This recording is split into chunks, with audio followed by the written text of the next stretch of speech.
Ever feel like you're talking to a wall in meetings? Or like your bullet points get lost in a sea of stories? Well, you're not alone. In today's episode, I sit down with Elizabeth Bachman, yes, the opera director turned corporate communication pro, to unlock why messages sometimes miss the mark and how you can finally bridge the infamous communication divide. With a dash of storytelling, a sprinkle of strategy, and a few laughs, we're making sense of single-focused versus multi-focused minds, a bit of our office culture, and how a well-placed story can turn talking past each other into real connection. Let's get ready for some fun, practical tips to make your words really land. Welcome to We've All Done It, the podcast for leaders who get the work done, but find the people part of leading frustrating. I'm Kimberly Benoit, author, award-winning former corporate executive, and leadership coach. With over 20 years in the corporate world, I've seen it all, the good, the bad, and the downright messy. If you've ever avoided a tough conversation, played favorites without realizing it, or just wondered, why is leading people so hard? You're in the right place because we've all done it. This is your space for real talk, real solutions, and no judgment. Together, I'll share practical strategies to help you navigate workplace drama, build stronger teams, and lead with confidence. No more pretending, no more suffering in silence, just honest, actionable leadership from someone who's been in your shoes. Are you ready to lead differently? Let's do this.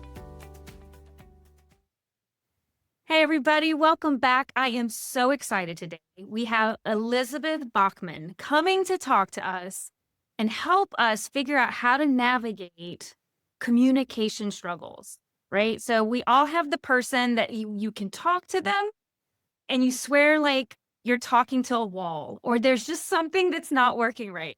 And so today, Mrs. Bachman is coming to talk to us and to get us on track of why does that happen?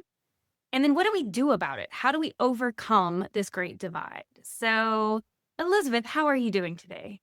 I'm great. I'm so excited to be talking to you, Kimberly. Now we're actually doing a recording. I love it. Well, I have to say, you are such a memorable person from the first time I met you because rarely do you see someone coming from a background of opera move into a corporate environment, such a creative space into such a corporate space and helping, essentially corporate leaders navigate the challenges that we do and how those skills absolutely transfer. So you have definitely were somebody that I thought would be phenomenal to have on the show because your perspective is going to be unique and different. So are you saying corporate can't be creative? From a creative space into a corporate space? It can be, but it can also be the death of creativity. Okay, we should probably talk about that. Yes. Depending on the culture. Culture. But I think when creativity is injected into corporate environments, magic can happen. And that is where I found it would be amazing to bring you on and talk about a bit of that magic because you're bringing that to people and helping them create great spaces. Thank you. I'm happy to talk about that. So let's dive right in. So part of what we had different communication styles. And, I think we even referenced when we were talking before this, there's the book Men Are From Mars, Women Are From Venus, to try to help us understand how sometimes we just view the world and view communication very differently. So I would love to hear your perspective a little bit on where does the rub come from? In your experience, your background, where does that divide really start? Well, there are many, many different communication styles, and some we're aware of and some we're not. The one that I mostly talk about is, to put it at the most generalized space, is gender miscommunication, where women think men just don't listen, and men think women go on and on and on and never get to the point. And this is not it's not really that binary. That's the stereotype. Yeah. The thing is that it's a stereotype that's been with us for centuries. I grew up in theater and went from theater to opera. And so, among other things, I studied the commedia dell'arte plays of the 16th century. That's where you have Harlequin comes from and Pucci, those stories, which are still being told nowadays. There really only are 10 stories or so. And quite often, it's about the communication styles between men and women. And what I've discovered is that we may think we're talking to each other. We're using the same words, but we're speaking two different languages.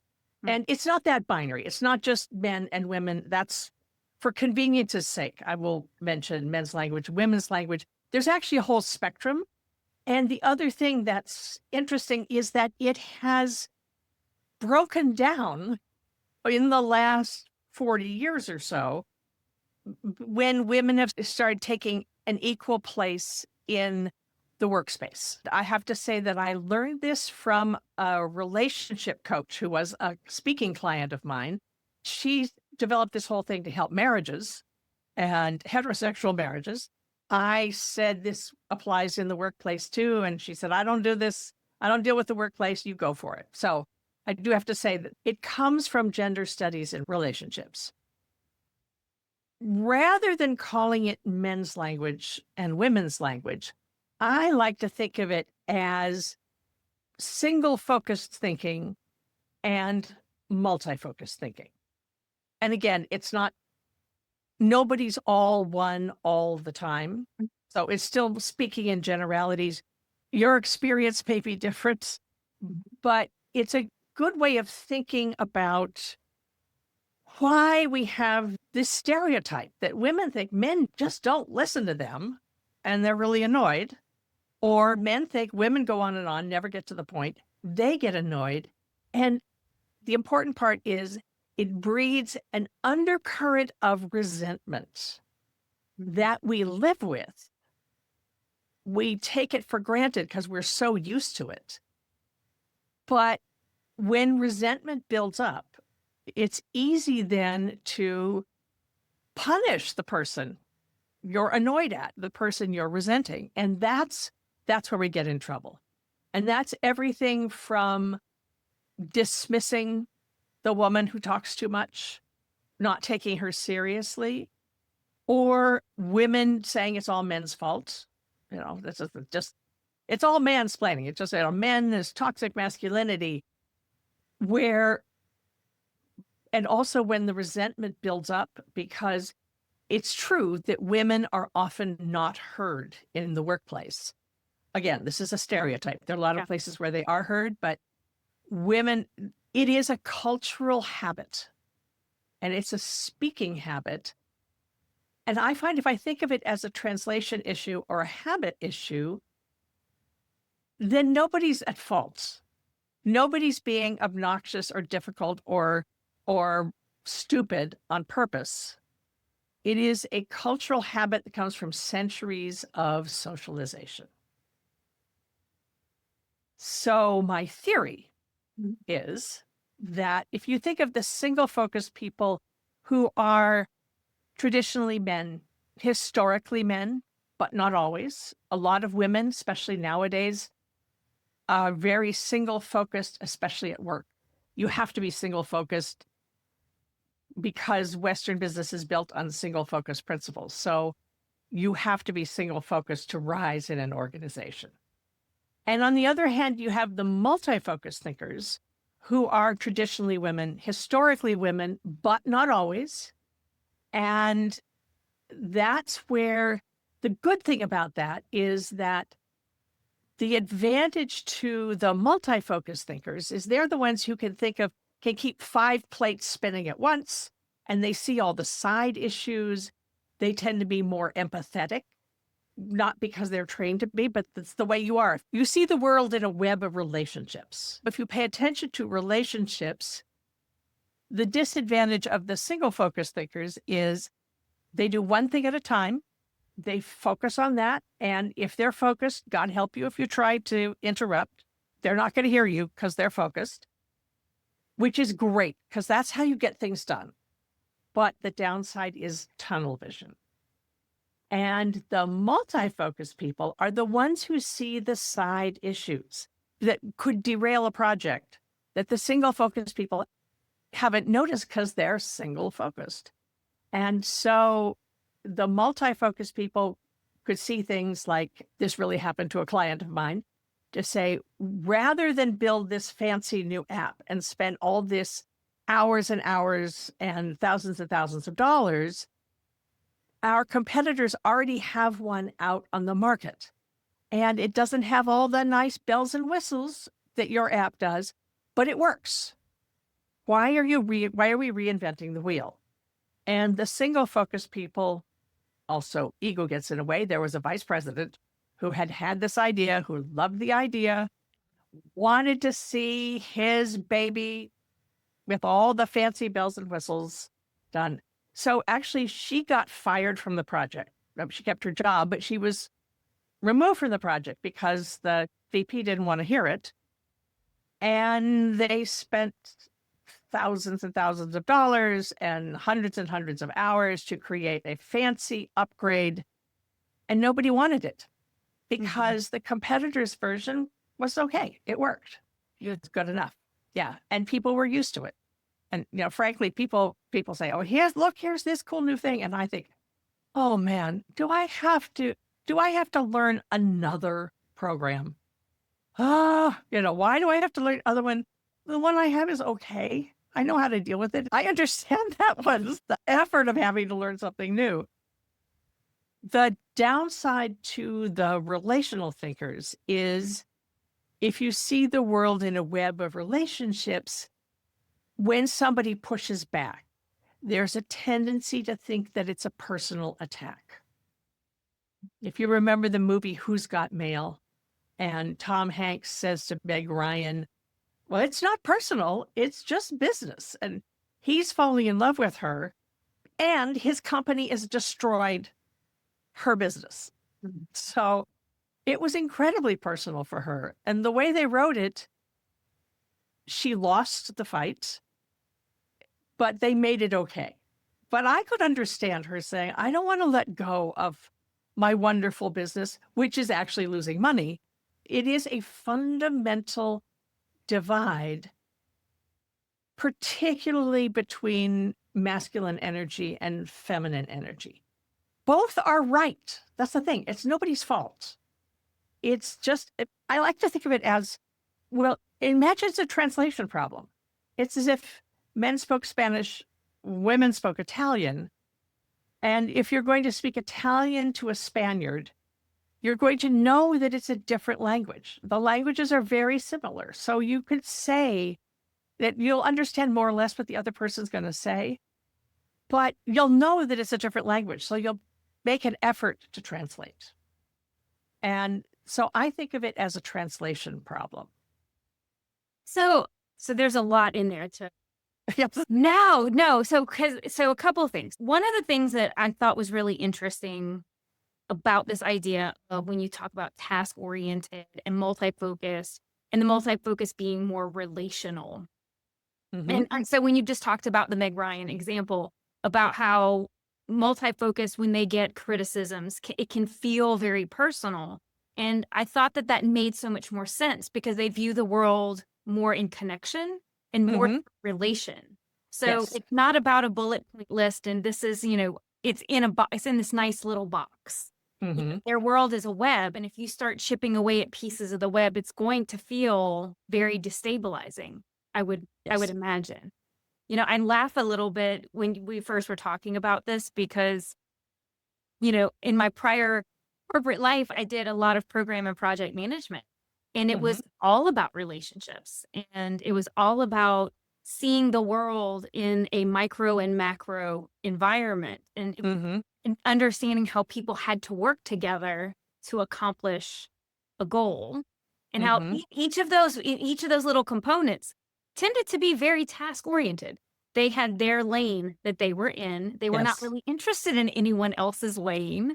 And so for me, even not looking at it from a gender perspective, I thought that example applies really well. And I thought that you can even see it in corporate world, right? When you're pulling people together in a multi-dimensional or like a matrixed project. Yes. Each person coming in is interested in their lane, their priority. So it's almost they're the task oriented, but the overall of it has to be very relational. you can see it play out regardless of gender, because I've seen that happen where people Oh, get yeah. territorial Mhm. and are not very concerned about the bigger picture and how the relationships may be affected. Like I said, it's not that binary Yeah. that often, a lot of women can be very task oriented, signal focused. So here's the thing though. One of the things I hear a lot is the women will say, yes, but why do I have to change? And the truth is, the single focused people don't adapt as well as the multi focused people. Yeah. It might not be fair, it might not be right, but my business is strategic speaking for results. You know, all those years of the opera, directing opera, my job as a director was to address each performer in a language they understood, whether I'm talking Italian or German to them, or giving them an image that makes sense to them. And you do what you need to do to get the result. Yeah. So it may not be fair, but it is the multi-focused thinkers who adapt, just trained to be adaptable. And there are good historical reasons for this. I find the single focused thinkers can learn to adapt, but it's harder for them. So they have to be motivated. They have to want to learn, and they have to be willing to change some of their single focused thinking. And actually, so here's a tidbit. There are a lot more men who are multi-focused these days since the advent of the smartphone. Well, I've been watching this. I've been thinking about this when I was one of the early female opera directors in America. I wasn't the one who knocked down the wall, but I was one of the few who climbed over the stones and pushed my way through. So I was often the only woman or the only woman in the management team. And so I noticed this a lot. I didn't have the language for it in those days. Really wasn't until I made some big mistakes by making assumptions that I wound up learning about the single focus, multi-focus things, and as society has evolved. Yeah. But I was wondering, I was about to ask, that was one of my questions is, have we seen a shift? Because yes, I feel like society now encourages like divergence of attention and yes, like a splitting. So your brain almost is forced to look in a lot of different directions and see relations. So I'm glad you're getting into this because I was curious about just like you said, smartphones, the introduction of technology. mm, It's so much harder, even if you want to be single focused, to really drill in and do and be that consistently. This is interesting to me. well, I used to beat myself up about it. And then I thought, these social media companies have spent bazillions, billions, figuring out ways to get me distracted. Yeah. So if I get distracted, if I go on Facebook, I'm probably gone down the rabbit hole for 20, 30 minutes. Sometimes I think, well, okay, they did their job right. Not the way I would like. I wish I were more single focused, but I'm very easily distracted. So I have to set up situations that will keep me focused. And I know plenty of men who have the same issue. They often don't admit it. Well, But I'm assuming no man wants to admit they go down the Instagram, TikTok right. rabbit hole.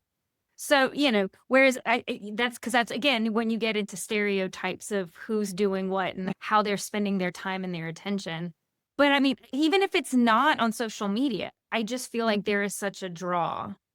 One way you can think of it is there's an old tried and true metaphor of you think about the caveman days and how the men were the hunters. If you're a hunter, you're going to be focused on catching that tiger, because if you don't catch that tiger, you don't eat.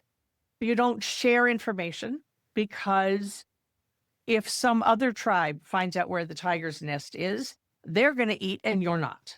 So you have to be very focused for that. And on the other hand, the women in those days were they had to notice lots of things at a time. You look the gatherers. Gatherers look around and they see, oh, there's a mushroom I could eat, the edible mushroom over there, and not gonna eat that one because it's poisonous. And oh, by the way, the toddler's about to run into the campfire. We go catch him. So this whole domestic situation requires multi-focus thinking. And we have evolved that way. In terms of the adaptation, and this in some ways has adapted to dealing with men by not challenging them. If you think back, it's really only in the middle of the 20th century that women had financial power and temporal power. So up until then, centuries and centuries of if the man has the money, the man owns the lands.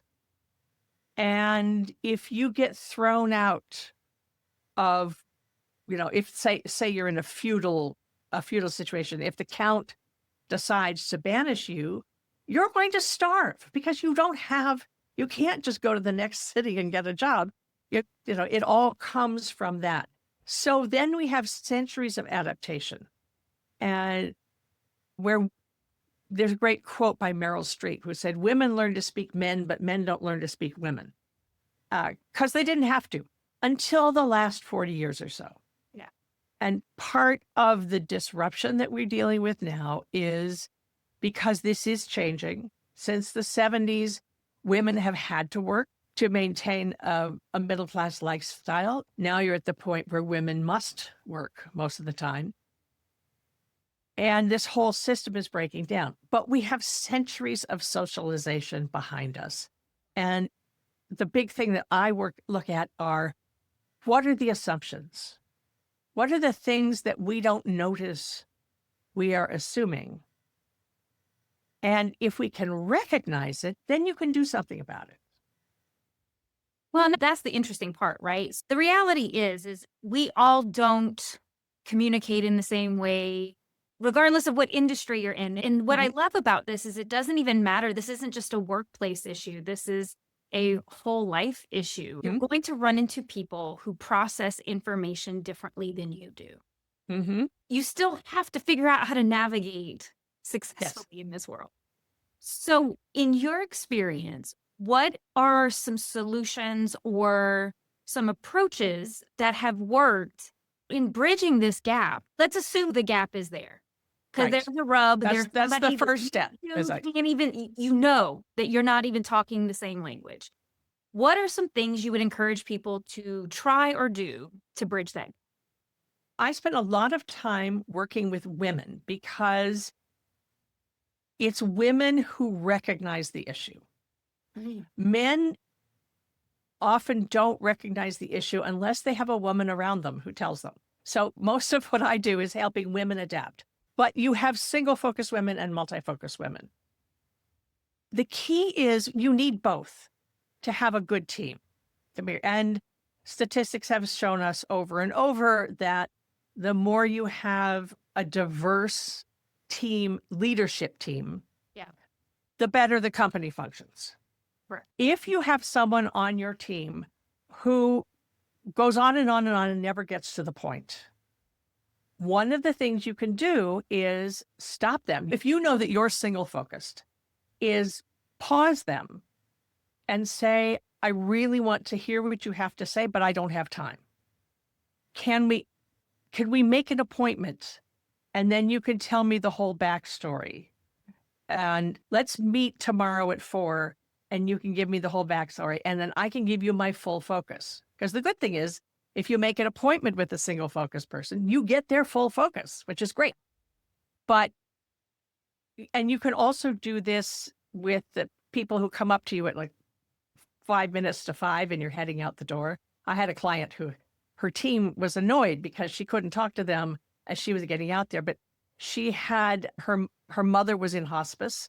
She had to be out the door at 5 because the hospice nurse had to leave. So she would say, because they are relational thinkers, the detail people need acknowledgement because it's all relations. So you acknowledge them value them. I really do want to hear it. I just cannot do that right now. Or I'm in the middle of a project. I really want to hear what you have to say, but I am totally focused on this other project. I'm not going to be able to give you my full attention. Please, let's find a time when I can hear it. And that usually solves the problem. We recognize what's going on. Or if they're telling you the whole backstory, the thing is that the relational people, details are everything. Yeah. Context is everything. Single focus people don't care. They just want to know, what's the point? Why do I have to do it? I want the nitty. Yeah. I can immediately see leaders throughout my life who fall on both sides of this spectrum. Like the one who wants all the detail. They don't single thing left out of the history of the problem, all of it. And also the people who are like, I don't need to know. Give me the one question you need answered, and that's it. And then I can think of employees I've had who fall in either of those buckets as well. Yeah, it is one of the many ways, like two kinds of people in the world. This is one of them. So if you are a relational thinker and a multi-focused thinker, think of it as a translation issue. I think this is why bullet points were invented, is the single focus person thinks about one thing at a time. So you can start out by talking to a single focus person and first of all, tell them, is this something that needs action? They need to take action, or is this an update? Because that's going to change the way they think. And they think about one thing at a time. So that's going to change the way they listen. And then you give them the bullet points. It's like the executive summary. That's why executive summaries are there. And then the things that they really need to know the details for. And then you can say, the important thing is point number 2. Now let me go back and tell you why this matters.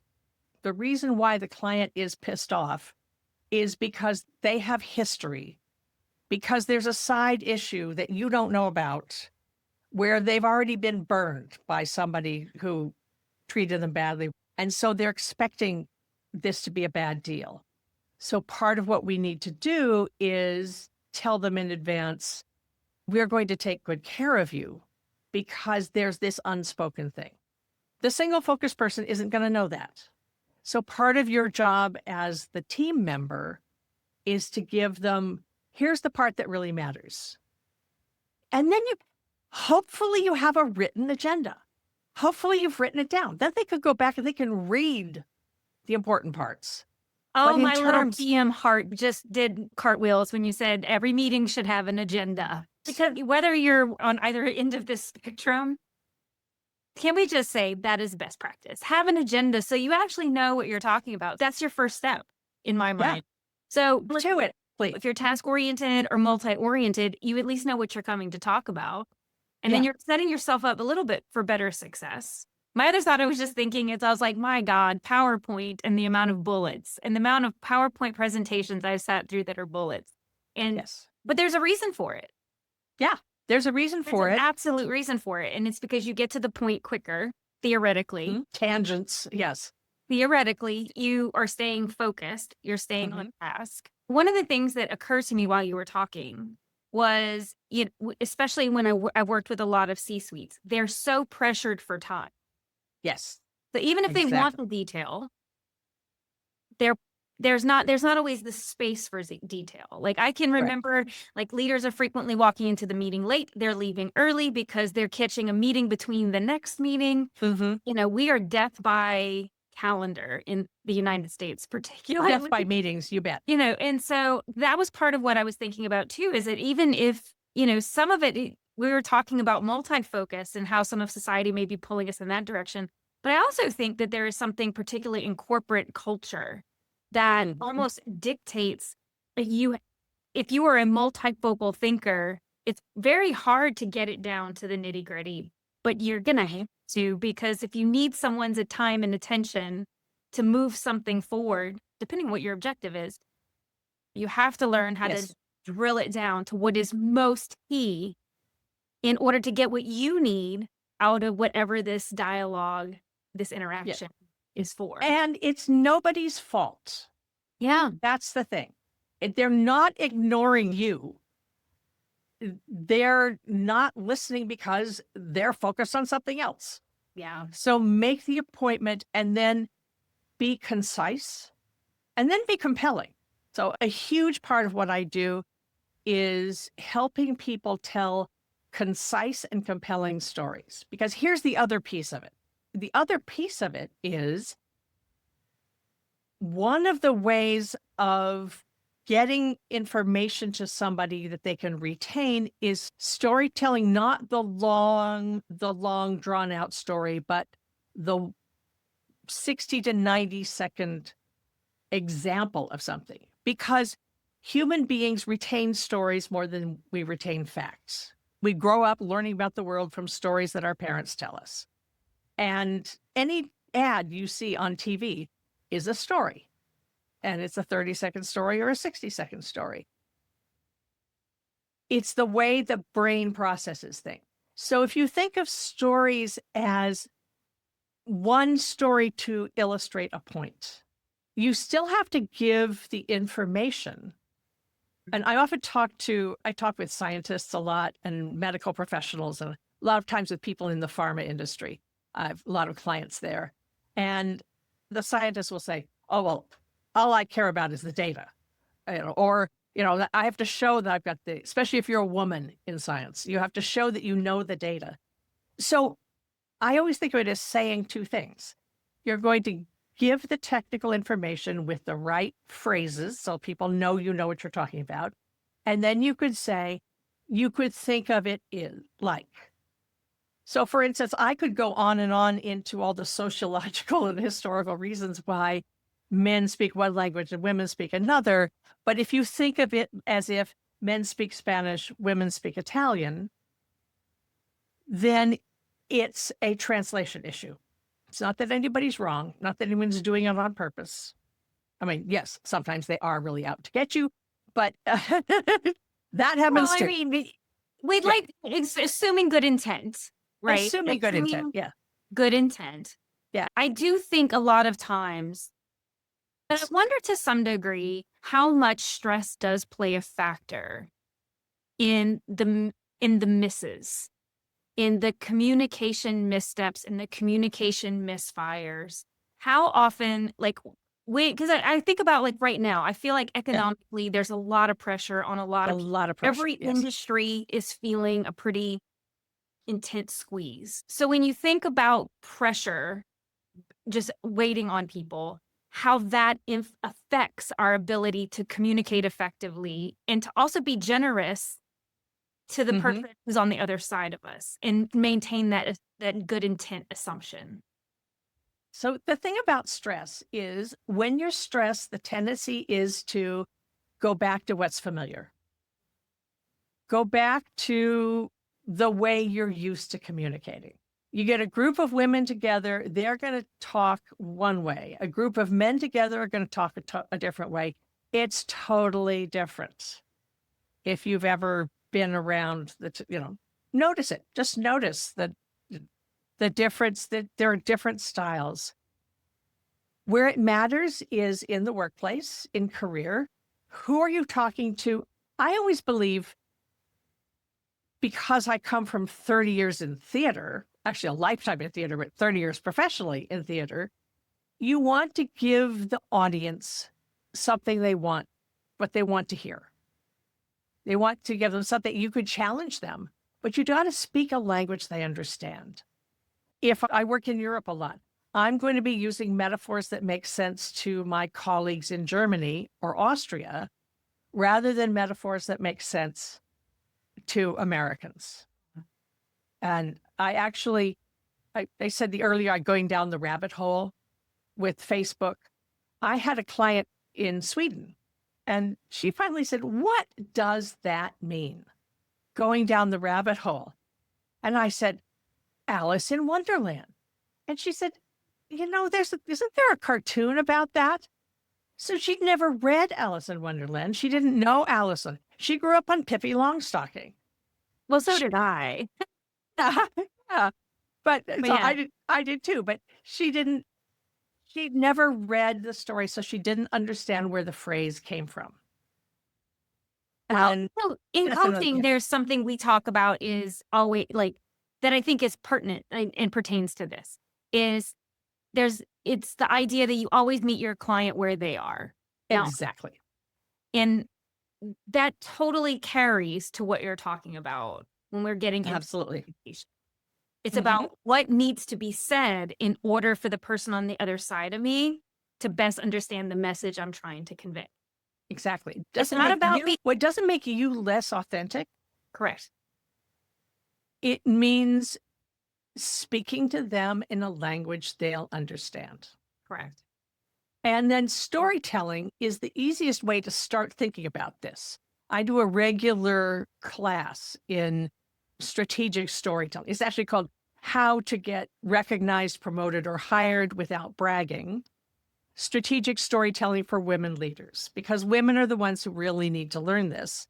Men need to learn, but men will get away with it if they don't learn it.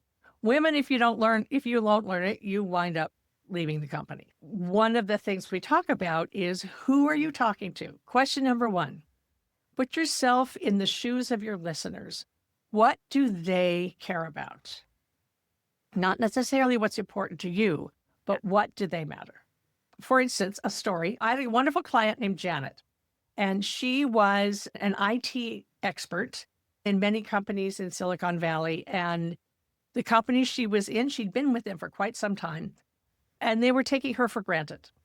And she got tired of it. So she complained to a friend who said, go talk to Elizabeth. Talk to Elizabeth Bachman. She'd been asked to fix a company-wide problem, and she knew how to fix it. But she said, this time I'm not just going to fix it and have them be happy and ignore me. So what we did was we created a new way of talking, and she went to each person in the C-suite. We analyzed each person. What do they care about? And then she went to each of them and said, this is my strategic plan for fixing this problem. Strategic is a very important word. My strategic plan. So that positioned her as a strategic thinker, not just a coder who's sitting behind her computer. And then she'd say, here's the problem. Here's how you're going to fix it. Here's what this will do for the company.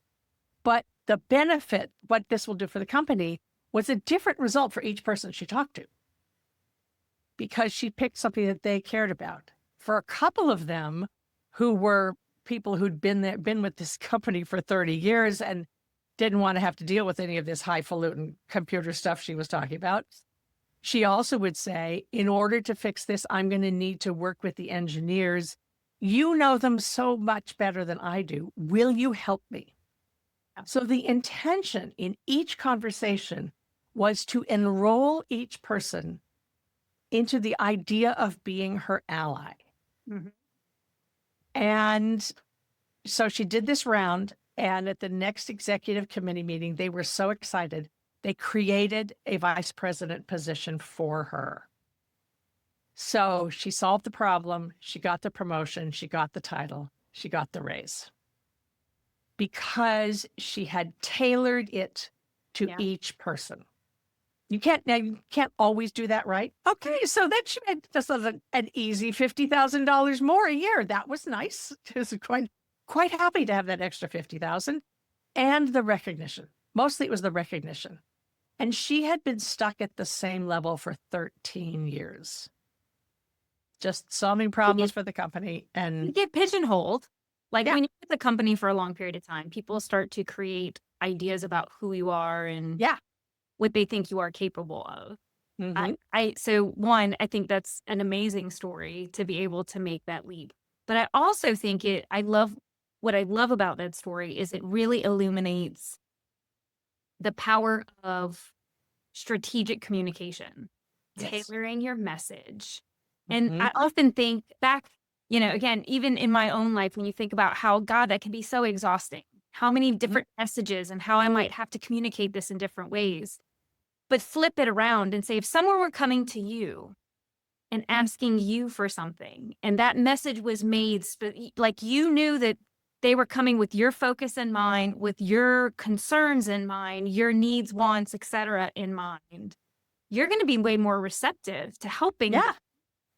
and vice versa. So it can seem like a lot, especially if you're not used to that approach, but Mhm. man, is it powerful when you can step back and say, "How do I communicate this challenge, what my need, but in a way that makes it a mutual need and a Yes. mutual benefit to be fixed Mm. or addressed in some way." It's incredibly powerful, and I love the idea of the storytelling wrapped into the strategic plan of how she was going to approach each individual person.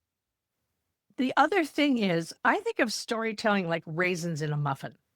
So you don't have, if you've ever if you ever chewed an entire handful of raisins, that's a bit much.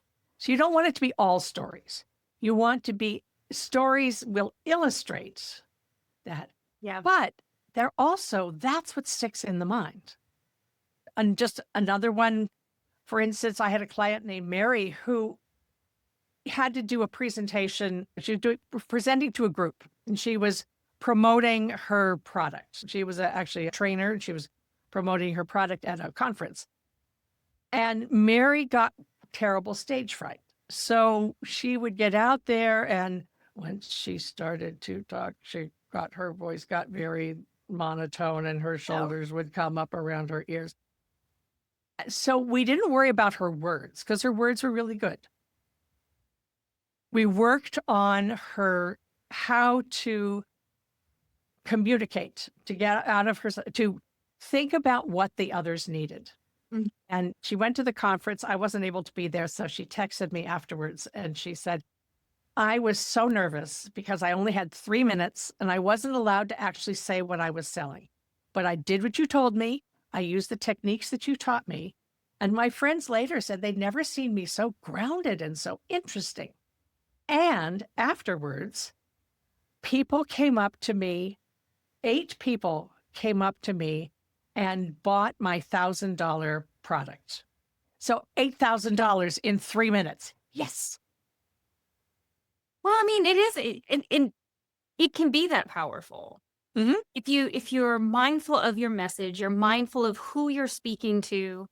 And again, it doesn't have to be massive tweaks. I think that's the important thing of the story you just told is in order to improve your communication with people who maybe don't communicate the way you do, those shifts are actually very minor. They It's are. not having to do something super significant in order to have a good outcome. It's minor tweaks that can make all the difference. I think of it also, often people say, well, how much time does it take? Whatever. In everyday communication, this is a muscle. And it's a muscle that you build by doing small things over and over, like going to the gym.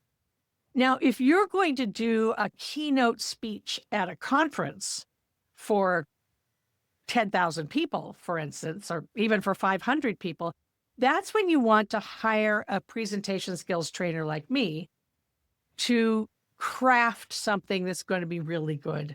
You take the time to practice, you make it really, again, it's like going to the gym and building the muscles, or are you going to compete in the Olympics? Then you're going to hire a trainer like me to really make it better. No one wants to wing like a marathon or a Yeah. triathlon. You're going to cramp, you're going to vomit. Yeah. You may do all kinds of unspeakable things that no Right. one will, you know. And instead of doing that, it's about one, I think that kind of recapping where we've been is do you know what your style is? Like pay attention. Hmm. It's talking to you. Like, do you hear things that sound like you?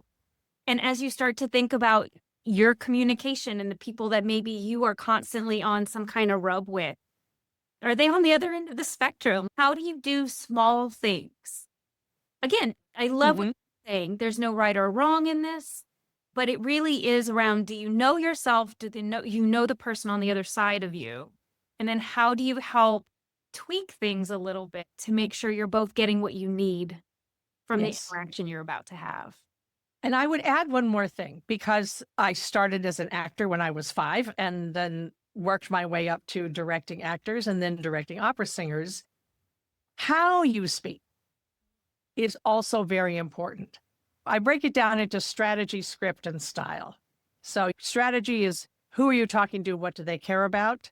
Script are the words that you say. Style is your speaking style. And that's the other thing is speaking is a physical act. You actually have to train your lips and tongue and breath to say things the way you want to say them. So if you've got your stories, like your elevator speech, practice saying it out loud so that you know that it makes sense. Written language and spoken language are different. The thing that I see over and over is someone will come out and they'll take something that looks great on the page, and then they try to say it out loud for the first time in front of the networking group or whatever, the Chamber of Commerce, something like that. And it comes out, very complicated. Something even as basic as diction. Now, for instance, I have a talk called Avoid the Expert Trap. It's a 10-minute talk.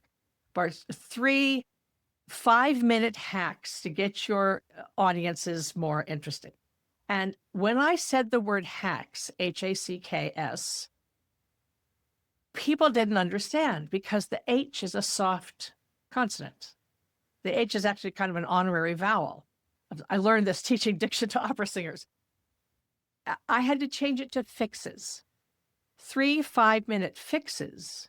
If you're just listening, it's easier to understand and retain.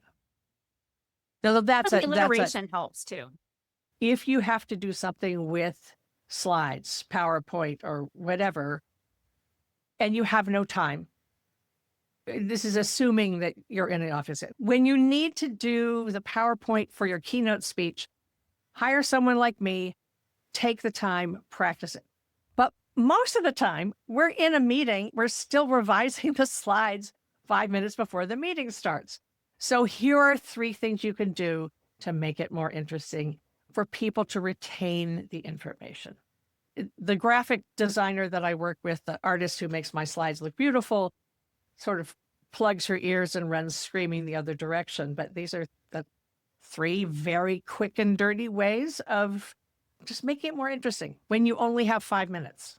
Well, this has been great. And so, one, I want to say for people who are hearing what you're saying and are interested in possibly reaching out to you and getting support, because clearly you have the experience to help people navigate the small to big stages when trying to communicate. If you have an important message that you want to deliver and you want to ensure you get it right first time, if they would want to work with you, how best would they find you?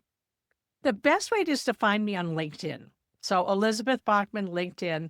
I also at elizabethbachman.com. But to be honest, I am the shoemaker who's running around barefoot because I don't spend enough time making my own website as good. LinkedIn is much more current. No problems. And I'm going to have that in the show notes for everybody who is interested. I encourage you, connect with Elizabeth. She has so much great stuff. And by the way, just a reminder, she has her own podcast. So she has a wealth of knowledge to share about how to help you be the best communicator you can be.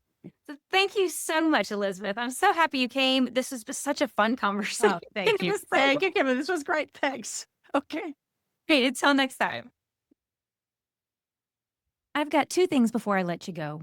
1, if you've ever gotten any value from the show, please leave a 5-star review. It really helps and absolutely makes my day. The second thing is if you have any thoughts you'd like to share with me, please shoot me an email at podcast@KimberlyJBenoit.com. I'd love to hear from you. All right, see you in the next episode.